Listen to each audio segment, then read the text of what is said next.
Hi guys, we're here for another episode of Olo Culture. Siyempre, kasama pa rin Brian Kinanan. And guys, ito usapang painting serye tayo mga auto. Siyempre, part 3 na tayo mga auto. So siyempre, shoutout muna tayo sa Speedy 618 mga auto, sa Auto Painting Restoration and Detailing mga auto. And of course, siyempre sa Nippon Paint Coatings Philippines Auto Refinish mga auto. So ano pang inaantay natin? So ano bang nabago sa ating CRV 99 mga auto? So check na natin.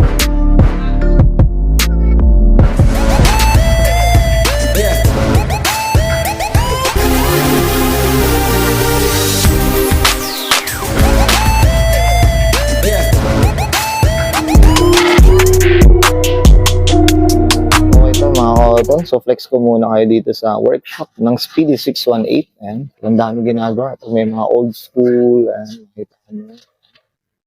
So dito, ayan o. Dami. So, kasi ano pa to? Medyo mild pa to. Hindi pa to puno mga auto. Pero decent pieces nila mga to. Ito for release to. Alam ko ngayon mga auto. So yan. Punta na natin yung CRV natin kung ano bang nabago. Okay to mga auto, checks na natin tong CRV natin. So ano bang nabago dito mga auto. Ayan. So ito yung gilid mga auto. Ayan, ano na. So parang ito yung primer niya mga auto. So hindi pa totally talaga tapos. Ayan. So dito naman yung ano natin, yung mismong wood. Ayan mga auto. Ayan. Tayo na mga auto. Ayan. Okay. So, yung bubong mga auto, hindi pa nasisimulan para i-primer. Ayan mga auto. Okay. Ayan. Pero talagang ano, lahat na mga auto. Ayan. Ayan. So, ang Speedy 618 yan mga auto. Ayan. So, dito sa likod, dito nabaklas na mga auto. Yung mismong gulong, ayan mga auto. Pati yung mismong ano, yung mismong lalagyan ng gulong mga auto. Ayan, nabaklas na rin. Ayan. So, hopefully, konting tulog pa mga auto.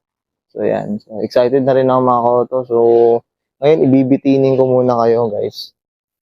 Wala munang color reveal, pero abangan nyo guys yung color reveal. At yung mga susunod na episode kasi nito guys, yung tema ng auto na ano ng tema na itong auto talaga guys. Ayan. Okay. Tough long battery. Tough and long lasting.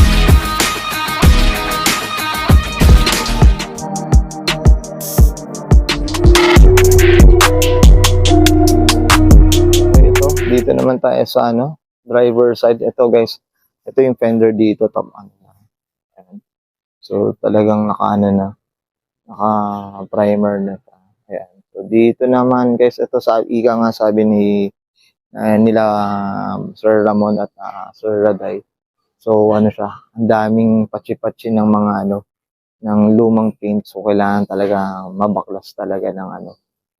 Ayan no, ito yung original color niya guys. Green talaga. So, kailangan talaga, ano siya, maliha siya talaga ng sagad. Guys. Yan. Okay. So, yung lumang pintura niya, guys. Yan. Yan. Ito yung, bubong ulit, guys. Yan. Nakita nyo. Okay. Yan, guys. Abangan nyo yan, guys. Yung part 4 at itong painting serye natin. Yan. Thank you. Okay, guys. Nakita natin mga pagbabago sa ating Honda CR-V. Siyempre, dito sa painting serye, mga auto. So, part 3 na tayo mga auto. So, syempre, shoutout muna tayo sa Speedy 618, Auto Painting Restoration and Detailing mga auto. So, check nyo yung Facebook page nan at huwag nyo kakalimutan i-like na rin mga auto.